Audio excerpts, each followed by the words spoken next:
जो पराया धन ना चाहे वही संत महंत कबीरा।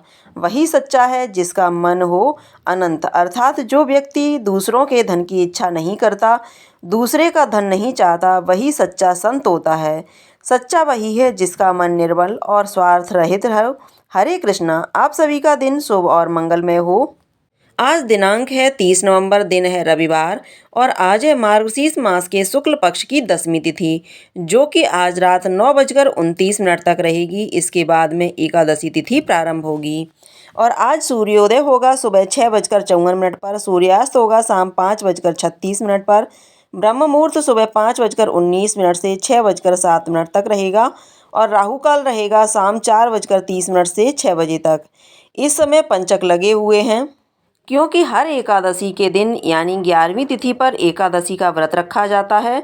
तो आज रविवार के दिन ही एकादशी से एक दिन पहले के नियमों का यानी 10वीं तिथि के नियमों का पालन किया जाएगा। और इस बार की शुक्ल पक्ष की एकादशी है मोक्षदा एकादशी, जिसे गीता जयंती के रूप में मनाया जाता है। आज पहले सुनिए सीता नित्य नेम की कहानी, इसके बाद आप सुनेंगे मार्गशीर्ष मास मातम्य में आगे का अध्याय। इस कहानी को सीता माता कहती थीं और प्रभु श्री राम सुना करते थे। एक दिन श्री राम भगवान को किसी काम के लिए बाहर जाना पड़ा, तो सीता माता कहने लगीं कि हे भगवान, मेरा तो 12 वर्ष का नित्यनेम है, अब आप बाहर जाएंगे तो मैं अपनी कहानी किसे सुनाऊंगी। तब श्री राम ने कहा कि सीते, आप कुएं की पाल पर जाकर बैठ जाना और वहाँ पर जो भी औरतें पानी भरने आएंगी उन्हें अपनी कहानी सुना दिया करना। सीता माता कुएं की पाल पर जाकर बैठ गईं। तभी एक स्त्री आई। उसने रेशम की जरी की साड़ी पहन रखी थी और सोने का घड़ा ले रखा था। सीता माता उसे देखकर कहने लगी, बहन, मेरा 12 वर्ष का नित्यनेम सुन लो। पर वह स्त्री बोली कि मैं तुम्हारा नित्यनेम सुनूंगी तो मुझे तो घर जाने में बहुत देर हो जाएगी और मेरी सास फिर मुझसे झगड़ा करने लगेगी। इसलिए उसने कहानी नहीं सुनी और अपने घर चली गई। लेकिन उसके घर जाते ही उसकी रेशम की साड़ी फट गई, सोने का घड़ा मिट्टी के घड़े में बदल गया। सासू ने देखा तो पूछा, अरे बहू, यह किसका दोष अपने सिर लेकर आई है। बहू बोली, माँ जी, कुएं पर एक औरत बैठी थी, उसने अपनी कहानी सुनने के लिए कहा, लेकिन मैंने नहीं सुनी। शायद उसी का यह फल मुझे मिला है। बहू की बात सुनकर अगले दिन वही साड़ी और वही घड़ा लेकर सास कुएं की पाल पर गई। सास को वहाँ पर सीता माता बैठी मिली तो माता सीता ने कहा, बहन, मेरी कहानी सुन लीजिए। सासू बोली, एक बार छोड़ो, मैं तो 4 बार कहानी सुन लूँगी।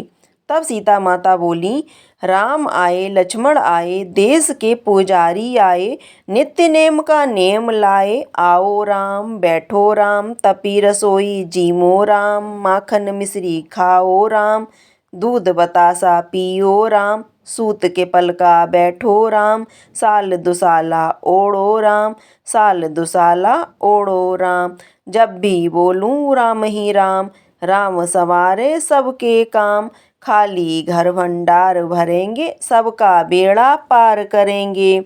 श्री राम जय जय राम। सासू बोली, बहन, कहानी तो बहुत अच्छी लगी।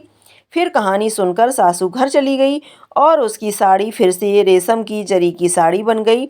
मिट्टी का घड़ा फिर वापस सोने के घड़े में बदल गया। बहू ने देखा तो कहने लगी, सासू माँ, आपने यह सब कैसे किया। सासू बोली, बहू, तू दोष लगाकर आई थी और अब मैं दोष उतार कर आ रही हूँ। बहू ने पूछा कि माँ जी, वह कुएं वाली स्त्री कौन है। सासू ने बताया कि वह तो सीता माता थी। वह पुराने से नया कर देती हैं, खाली घर में भंडार भर देती हैं, वह लक्ष्मी जी का वास घर में कर देती हैं और मनुष्य की जो भी इच्छा हो उसे पूर्ण कर देती हैं। बहू बोली, माँ जी, फिर तो ऐसी कहानी मुझे भी सुना दो। सास बोली, ठीक है, तुम भी सुनो। फिर सास ने कहानी शुरू की।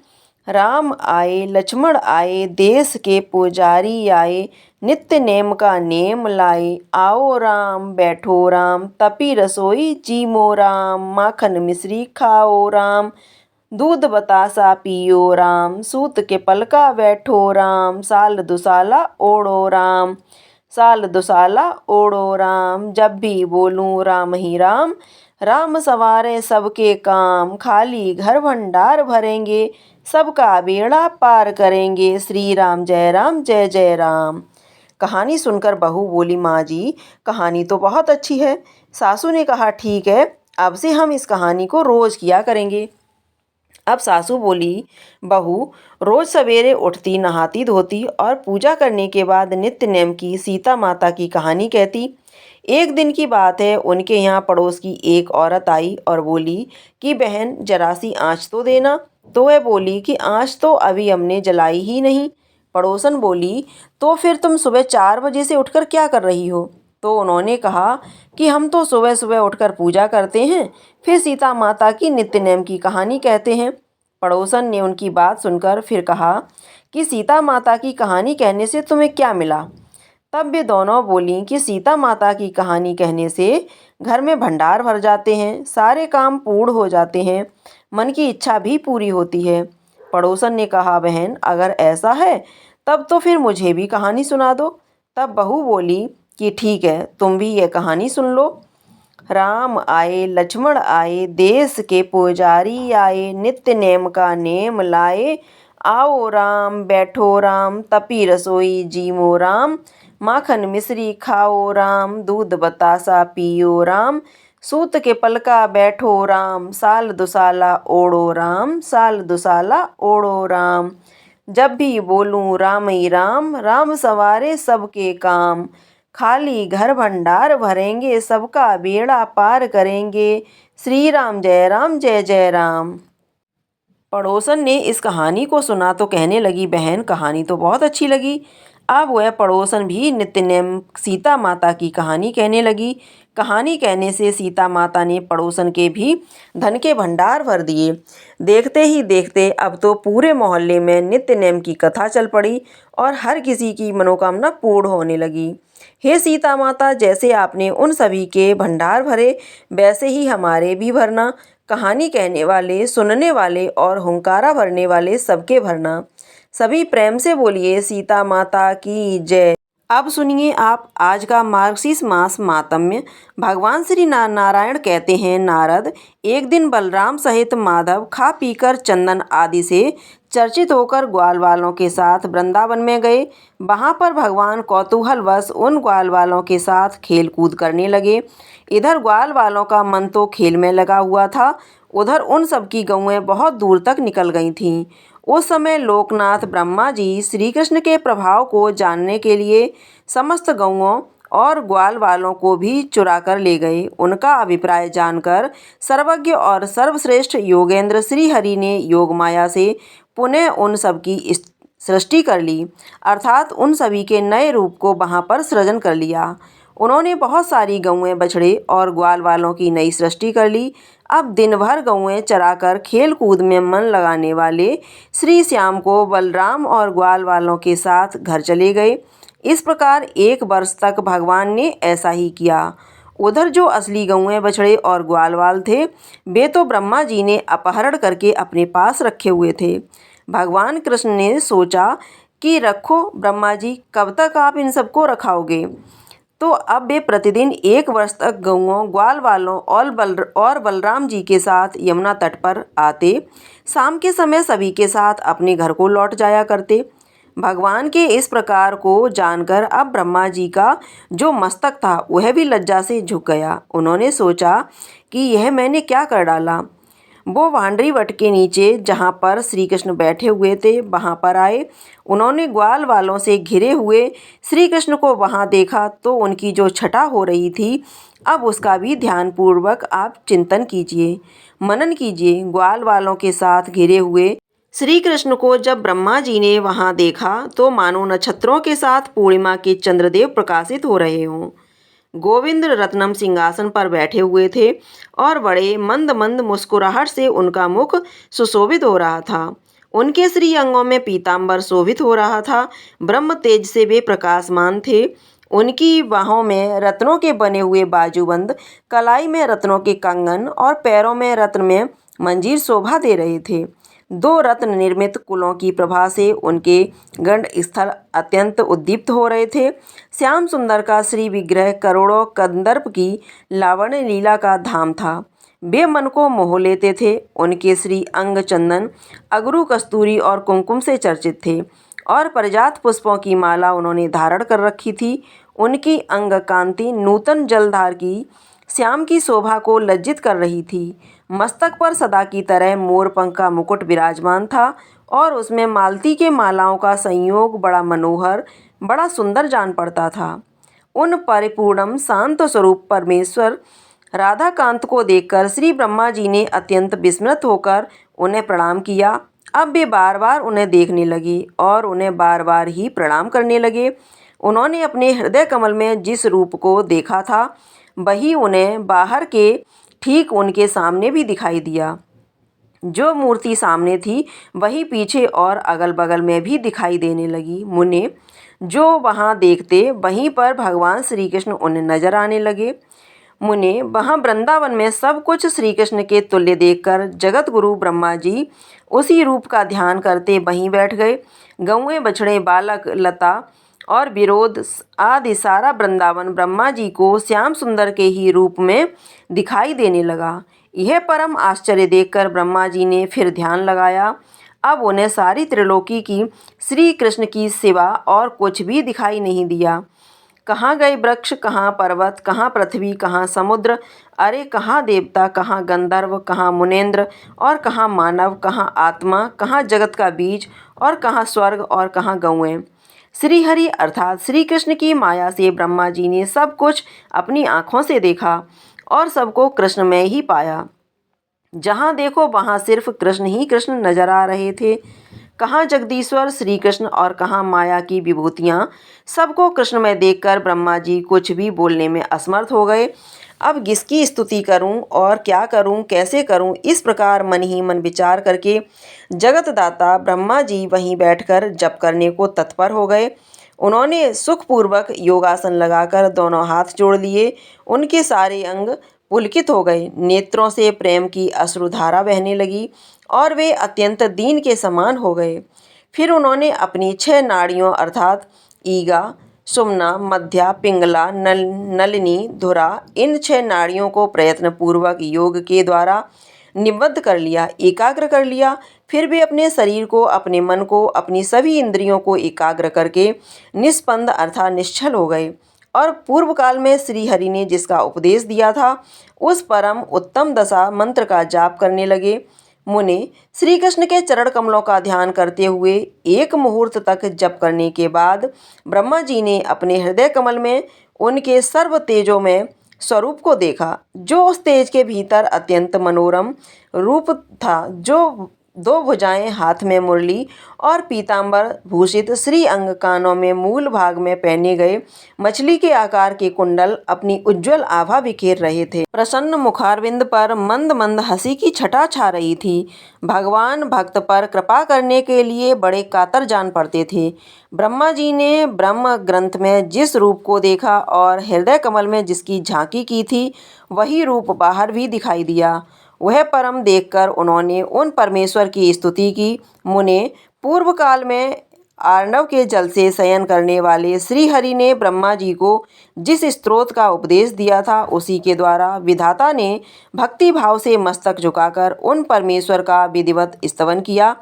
ब्रह्मा जी बोले, जो सर्वस्वरूप सर्वेश्वर, समस्त कारकों के भी कारक और सबके अनिर्वाचनीय हैं, उन कल्याण स्वरूप श्री कृष्ण को मैं नमस्कार करता हूँ, जिनका श्री विग्रह नवीन मेघमाला के समान श्याम और सुंदर है, जो संपूर्ण जीवों में स्थित रहकर भी उनसे लिप्त नहीं होते, जो साक्षी स्वरूप हैं, स्वात्मा, रामपूर्ण और विश्वव्यापी, विश्व से परे, सर्वस्वरूप, सबके बीज रूप और सनातन हैं, जो सर्वाधिक वाले, सर्वशक्ति संपन्न, सभी के गुरु और सर्व मंगल कारण हैं, संपूर्ण मंत्र जिनके स्वरूप हैं, जो समस्त संपदा की प्राप्ति कराने वाले और श्रेष्ठ हैं, जिनमें शक्ति का संयोग और वियोग भी है, उन शुभेच्छा में प्रभु की मैं स्तुति करता हूँ, जो शक्ति के स्वामी, शक्ति के बीच, शक्ति रूपधारी और घोर संसार सागर में शक्तिमता से युक्त हैं, उन भक्त वत्सल कृपालु कर्णधार को मैं नमस्कार करता हूँ, जो आत्मा स्वरूप एकांत में लिप्त,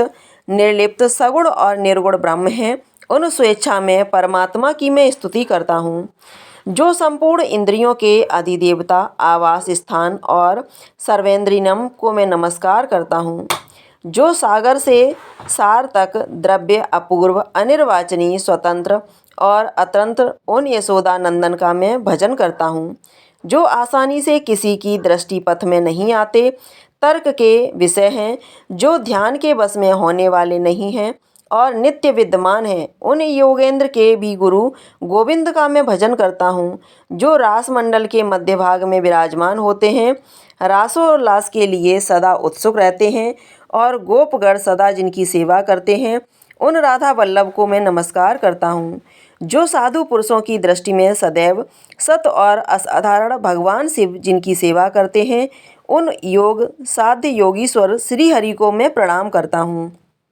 जो सुख सुखद पुण्यदायक शुभ दीपों को मैं प्रणाम करता हूँ। इस प्रकार स्तुति करके ब्रह्मा जी ने गौओं और बालकों को वापस लौटा दिया और पृथ्वी पर दंड की तरह पकड़कर रोते हुए भगवान श्री कृष्ण को प्रणाम किया। मुने फिर जगत सृष्टि ने आँख खोलकर श्री कृष्ण के दर्शन किए तो ब्रह्मा जी के द्वारा किए गए इस स्तोत्र का प्रतिदिन भक्ति भाव से पाठ करता है, वह इस लोक में सुख भोग कर अंत में श्री हरि के धाम में जाता है। वहाँ उसे अनुपम दास सुख और उन परमेश्वर के निकट स्थान प्राप्त हो जाता है। श्री कृष्ण का सानिध्य पाकर वह पार्षद शिरोमणि बन जाता है। भगवान नारायण कहते हैं, उसके बाद जगत विधाता ब्रह्मा जी जब ब्रह्मलोक में चले गए तब भगवान श्री कृष्ण ग्वाल वालों के साथ अपने घर को गए।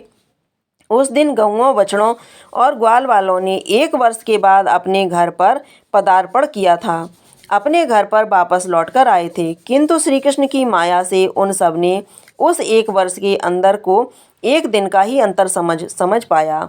गोप और गोपियाँ उस समय कुछ भी अनुमान नहीं लगा सकीं कि उनके साथ क्या हुआ। पहले के माया रचित अर्थात भगवान कृष्ण ने जिस माया से रचा हुआ था उन बालकों में और आज के वास्तविक बालकों में उन्हें कोई भी अंतर नहीं जान पड़ा।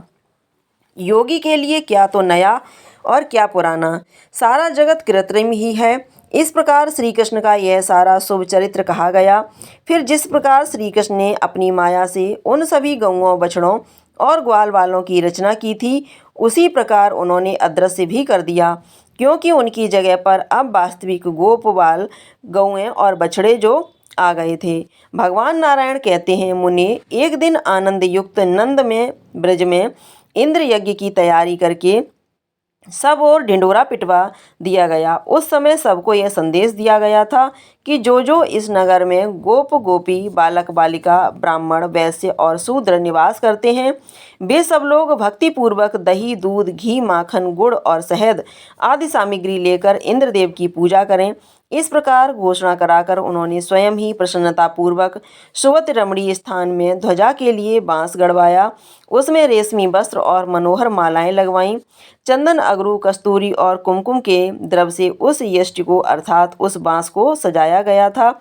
ध्वजा के लिए उसकी पूजा की, उसे चर्चित किया, उसे सजाया गया। नंद जी ने स्नान और नित्य कर्म करके भक्ति भाव से 2 धुले हुए वस्त्र धारण कर लिए और पैर धोकर वे सोने की पीढ़ी पर विराजमान हो गए।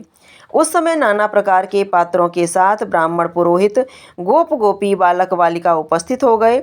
इसी बीच में वहाँ नगर निवासी भी बहुत सारा सामान एकत्रित करके अनेक प्रकार की भेंट पूजा के लिए ले आए।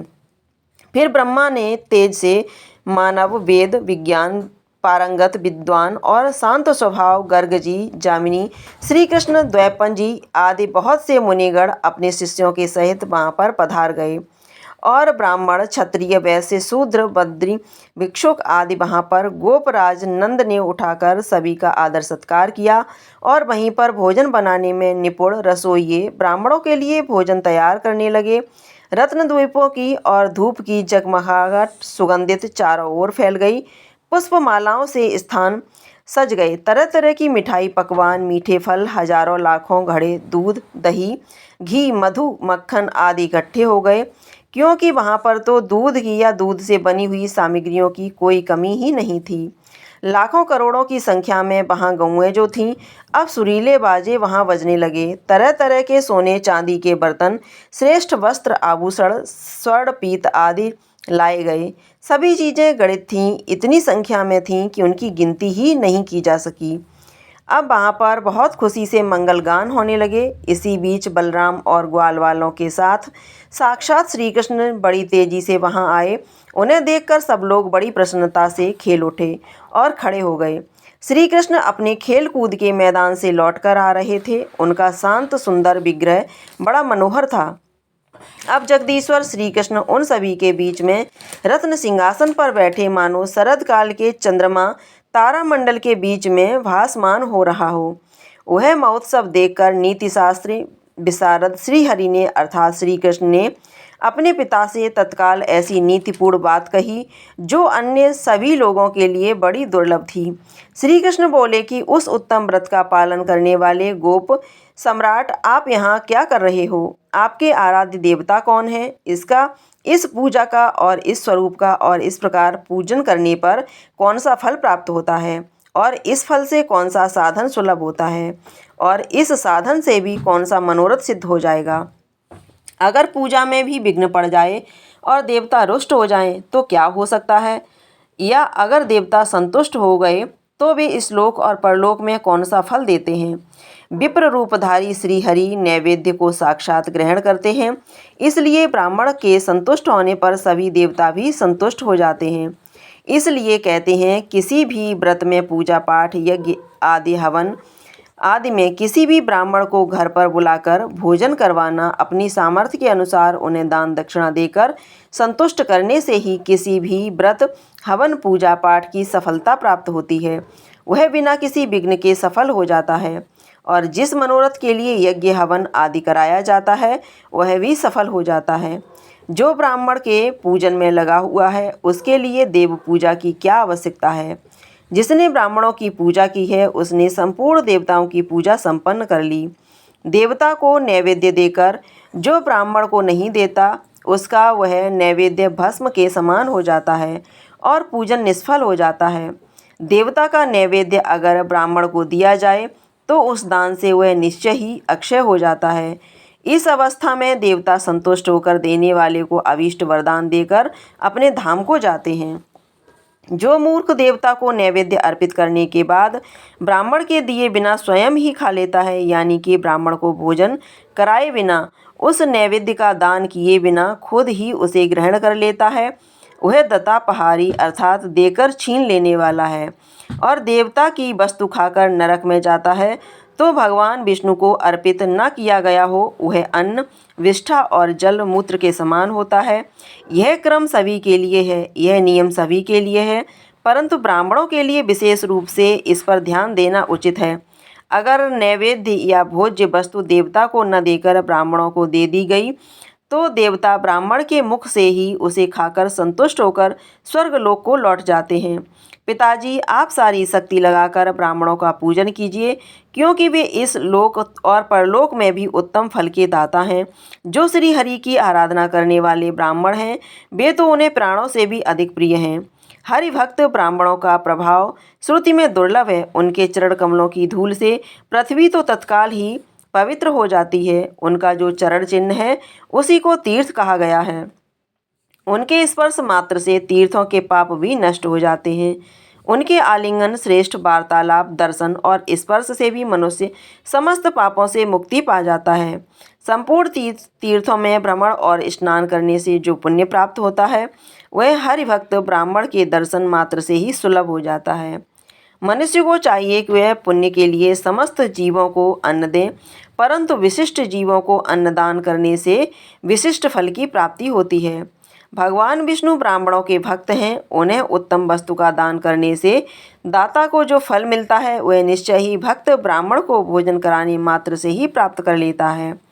भक्त के संतुष्ट हो जाने पर श्री हरि संतुष्ट हो जाते हैं और श्री हरि के संतुष्ट होने पर सब देवता भी सिद्ध हो जाते हैं। पिताजी, अगर यह सब संचित द्रव्य आप किसी देवता को देते हैं तो अन्य सभी देवता दुरुस्त हो जाएंगे। उस दशा में एक देवता क्या कर सकते हैं? मेरा तो यह मानना है कि ये जितनी वस्तुएं यहाँ पर प्रस्तुत हैं उनका आधा भाग आप श्री गोवर्धन को दे दीजिए। वे तो गौओं की सदा वृद्धि करते हैं, इसलिए तो उनका नाम गोवर्धन हुआ। पिताजी, इस भूतल पर गोवर्धन के समान पुण्यवान दूसरा कोई नहीं है, क्योंकि वे तो हर दिन हमारी गौओं को नई नई घास देते हैं। तीर्थ स्थानों में जाकर स्नान दान से जो पुण्य प्राप्त होता है, ब्राह्मणों को भोजन कराने से जिस पुण्य की प्राप्ति होती है, संपूर्ण व्रत उपवास सब तपस्या महादान और श्रीहरि की आराधना करने पर जो मनुष्य सुलभ होता है, संपूर्ण पृथ्वी की परिक्रमा, संपूर्ण वेद वाक्यों के स्वाध्याय और समस्त यज्ञों की दीक्षा ग्रहण करने पर मनुष्य जिस पुण्य को प्राप्त करता है, वही पुण्य बुद्धिमान मनुष्य गौओं को घास देकर ही पा लेता है।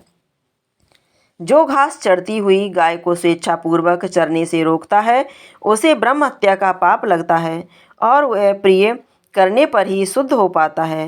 पिताजी, सब देवता गौओं के अंगों से संपूर्ण तीर्थ गौओं के पैरों में और स्वयं लक्ष्मी जी उनके गुहा स्थानों में सदा वास करती हैं। जो मनुष्य गाय के पद चिन्ह से युक्त मिट्टी द्वारा तिलक करता है, उसे तत्काल तीर्थ स्थान का फल मिल जाता है और पग पग पर उसकी विजय होती है। गौएं जहाँ भी रहती हैं, उस स्थान को तीर्थ कहा गया है। वहाँ प्राणों का त्याग करने मनुष्य तत्काल मुक्त हो जाता है, इसमें कोई संदेह नहीं है। जो नराधाम ब्राह्मणों और गौओं के शरीर पर प्रहार करता है, निसंदेह उसे ब्रह्म हत्या के समान पाप लगता है। जो नारायण के अंशभूत ब्राह्मणों और गौओं का वध करते हैं, वे मनुष्य जब तक चंद्रमा और सूर्य की सत्ता है, अर्थात जब तक सूर्य और चंद्रमा विराजमान है, तब तक के लिए कालसूत्र नामक नरक में जाते हैं। नारद ऐसा कहकर श्री कृष्ण मौन हो गए। तब आनंद युक्त नंद ने मुस्कुराते हुए उनसे कहा कि बेटा, यह तो महात्मा महेंद्र की पूजा है, जो पूर्व परंपरा से चली आ रही है और यह सुवृष्टि का साधन है और इससे सभी प्रकार के मनोहर सत रहस्य की उत्पत्ति भी साध्य है। इसलिए ब्रजवासी लोग बहुत पहले से कई पीढ़ियों से लगातार महेंद्र की पूजा करते चले आ रहे हैं और यह महान उत्सव वर्ष के अंत में होता है। विघ्न बाधाओं की निवृत्ति और कल्याण की प्राप्ति ही इसका उद्देश्य है। नंद जी की यह बात सुनकर बलराम सहित श्री कृष्ण जोर जोर से हंसने लगे और बड़ी प्रसन्नता से अपने पिता से इस प्रकार बोले। भगवान श्री कृष्ण ने अपने पिता से जो कुछ भी कहा और उसके बाद जो कुछ हुआ, उसका वर्णन आप अगले अध्याय में सुनेंगे। अब सुने श्री कृष्ण चालीसा पाठ।